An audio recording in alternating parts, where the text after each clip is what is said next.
Doctor Jaishankar शाही, BA तृतीय वर्ष, हिंदी साहित्य, प्रथम पत्र से संबंधित इस व्याख्यान में आप सबका पुनः स्वागत करता हूँ।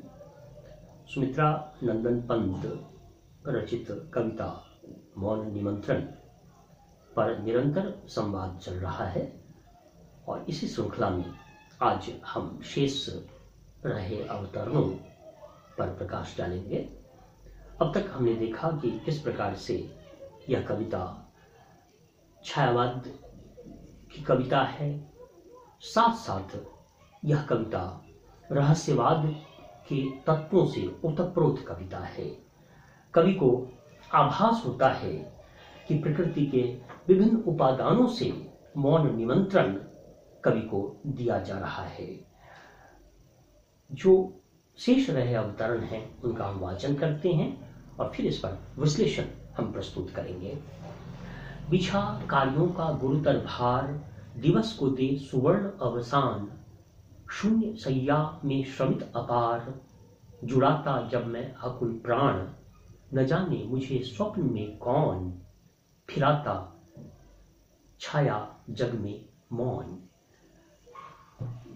इस अवतरण में कवि पंत संध्या का चित्रण करते हैं। पिछले अवतरणों में प्रातः काल का वर्णन था, इस अवतरण में सांझ का चित्रण है, गोधूली वेला का चित्रण है, जब संसार के सारे प्राणी अपने कार्यों को समाप्त कर थके मांदे अपने घरों को लौट आते हैं, कार्यों के गुरुतर भार को सब सौंप देते हैं और संध्या होने के साथ ही सब थके मादे प्राणी वापस घर लौटते हैं और फिर शयन अवस्था में पहुंचते हैं। उसका वर्णन यहाँ कवि पंत करते हैं। देखिए, पहले इसका वाचन करते हैं। बिछा कार्यों का गुरुतर भार, दिवस को दे सुवर्ण अवसान। दिन का अवसान हो गया हुआ है, दिन का अंत हो चुका है। सुवर्ण अवसान, सुवर्ण स्वर्ण को कहते हैं, स्वर्णिम अवसान। शून्य सैया में श्रमित अपार, जुड़ाता जब मैं अकुल प्राण। कवि पंत अपना चित्रण करते हैं, मैं शब्द का प्रयोग करते हैं। मैं शैली में रचित यह कविता आत्मकथात्मकता के तत्व भी हम यहाँ देख रहे हैं, जिसको अंग्रेजी में ऑटोबायोग्राफिकल एलिमेंट कहा जाता है। जुड़ाता जब मैं आकुल प्राण, कवि पंत कहते हैं कि मैं जब अपने प्राण को जुड़ाता रहता हूँ, दिवस के सारे कार्यों को समाप्त करके संध्या वेला में जब शयन की स्थिति में मैं होता हूँ, उस स्थिति में भी प्रकृति का कोई उपादान मुझे आमंत्रित करता है। कवि पंत कैसे कहते हैं, देखें। न जाने मुझे स्वप्न में कौन, फिराता छाया जग में मौन।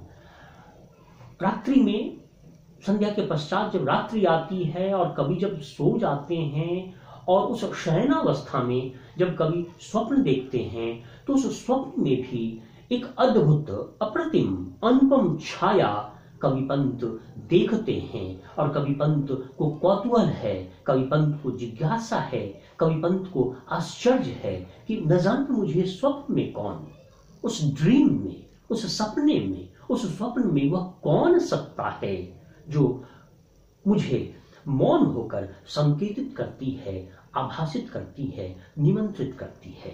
न जाने मुझे स्वप्न में कौन, फिराता छाया जग में मौन। तो इस प्रकार से इस अवतरण में हमने देखा कि संध्या का चित्रण और रात्रि का चित्रण और कवि के स्वप्न का चित्रण और स्वप्न में भी प्रकृति के उपादान कैसे पंत को आकर्षित करते हैं, आमंत्रित करते हैं, उसका चित्रण। और अब इस कविता का अंतिम अवतरण प्रारंभ हो रहा है। पहले वाचन, फिर उसका अनुशीलन। न जाने कौन अये द्युतिमान, जान मुझको अबोध अज्ञान, सुझाते हो तुम पथ अनजान, फूंक देते छिद्रों में गान, अहे सुख दुख के सहचर मौन, नहीं कह सकता तुम हो कौन। कवि पंत संबोधित करते हैं, इस अवतरण में संबोधन है। न जाने कौन अये द्युतिमान, द्युतिमान, दीप्तिमान, प्रकाशमान, अलौकिक, दिव्य, भव्य आभा से जो युक्त सत्ता है, अदृश्य सत्ता, अज्ञात सत्ता, प्रकृति का वह अज्ञात उपादान जो द्युतिमान है, भास्वर है, चिरंतन है, उज्ज्वल है। कविता में एक डिवाइन एलिमेंट हम देख रहे हैं। कविता में रहस्यात्मकता की पराकाष्ठा या शिखर का अवलोकन हम कर रहे हैं। कविता में मिस्टिकल हाइट हम देख रहे हैं। कवि उस डिवाइन सत्ता को, उस अदृश्य सत्ता को, उस अज्ञात सत्ता को संबोधित करते हुए कवि कहते हैं कि ऐ द्युतिमान, ऐ भास्वर सत्ता, न जाने कौन तुम कौन हुए मैं नहीं जानता। मेरी बुद्धि, मेरा ज्ञान, मेरा विजडम, मेरा इंटेलेक्ट तुम्हें कॉम्प्रहेंड नहीं कर सकती, तुम्हें पहचान नहीं सकती।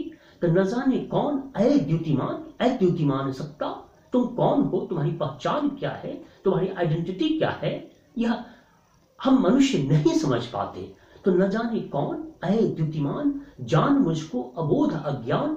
कभी अपने को अबोध और अज्ञान कहते हैं कि ऐ द्युतिमान सत्ता, ऐ परम प्रकाशवान सत्ता, मुझे अबोध और अज्ञानी समझकर, अनजान समझकर तुम मेरे रास्ते को सुझाते हो, मेरा पथ प्रदर्शन करते हो। न जाने कौन, ऐ द्युतिमान, जान मुझको अबोध अज्ञान, सुझाते हो तुम पथ अनजान, मेरे अनजान रास्तों को तुम सुझाते हो, रास्ता बताते हो।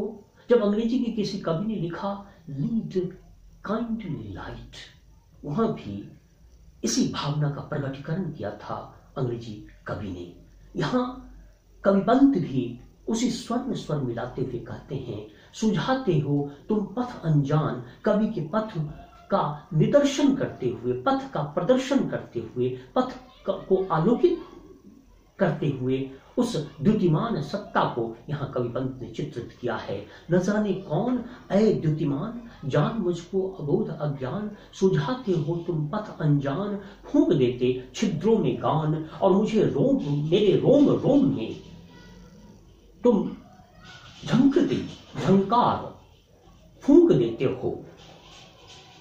कविपंत का यह रहस्यात्मक चित्रण है, उस द्युतिमान सत्ता का चित्रण कविपंत के माध्यम से। न जाने कौन, ऐ द्युतिमान, जान मुझको अबोध अज्ञान, सुझाते हो तुम पथ अनजान, फूंक देते छिद्रों में गान। और अंतिम जो वाक्य है, अहे सुख दुख के सहचर मौन, कविपंत कहते हैं, अहे शब्द से संबोधित करते हैं।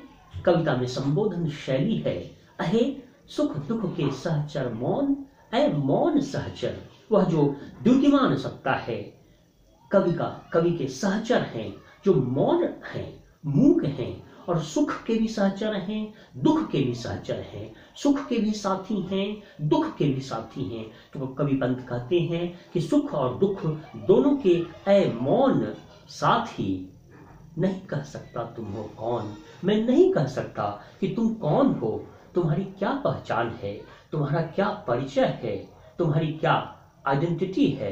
यह कविपंत को अज्ञात है। यह कविता जिज्ञासा से प्रारंभ हुई थी, और जिज्ञासा में, कौतूहल में, प्रश्नात्मकता में, रहस्यात्मकता में, मिस्टिसिज्म में कविता का की समाप्ति हो रही है। यह इस कविता की बहुत बड़ी विशेषता है। इस कविता के इन अवतरणों के वाचन के साथ ही मैं अपने वक्तव्य को समाप्त करना चाहूंगा।